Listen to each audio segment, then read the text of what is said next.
Hey Dwarfers, we're back. We're going to be talking about Series 2, and in case you guys aren't familiar, this is Jumping Jupiter, the Red Dwarf reviews, and the way Jeremy and I are going to do it, I think ours is a little different from the other Red Dwarf review series out there, is they tend to do things in order, and we're going to do that to some extent. The way we're going to do it is we're going to do 2 classic series and then 1 modern series. Now, the way I think most people do it, and that's how we're going to do it, is 1 through 8 is classic. 9 onwards is modern. So, and just because of randomness, because we like to add a little random into our shows, the first season, and we're American, so everything is seasoned with us, we're doing 2 classic series and 1 modern series. So we're doing series 1 and 2, and then Jeremy is reviewing what on BritBox they're calling series 13. So yeah, just want to get that through in case you're wondering why this particular one is this. Okay, so let's start with series 2, episode 1, Kryton. I'm going off, when I say air date, this is what it's written as on BritBox. So if we're wrong, feel free. But just everyone do not keep writing the same air date. This is what it says on BritBox. That's what I'm going by. March 28th, 1989, and I'm not going to repeat it because it's the same thing for everything.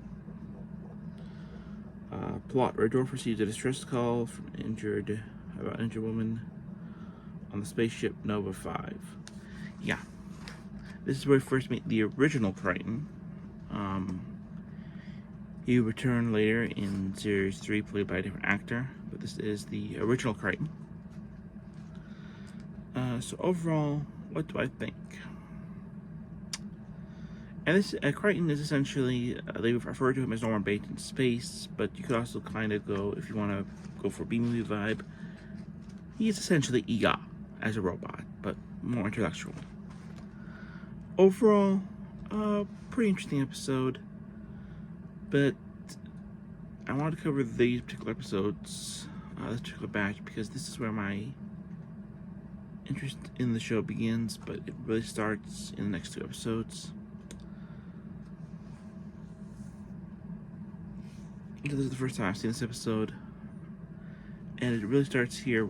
What I think is really interesting is Lister trying to teach Kryton how to rebel, by showing stuff like Easy Rider and Rebel Without a Cause.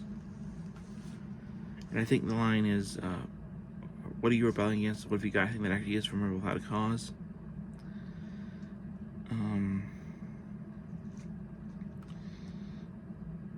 So overall, I give this 3 little fishies out of 5. Episode I might rewatch again, but we're going to start with where I first look to the next episode, because we're going to actually talk about where I first ended up watching Red Dwarf and where I actually come into this. And I will tell you a story of watching the first ever episode I watched of Red Dwarf. But that is for another review. So like I said, 3 little fishies out of 5. An okay episode and a good first introduction to Kryton. Alright, see you later, alligator, after a while, crocodile. And I'll see you for my next 2 reviews.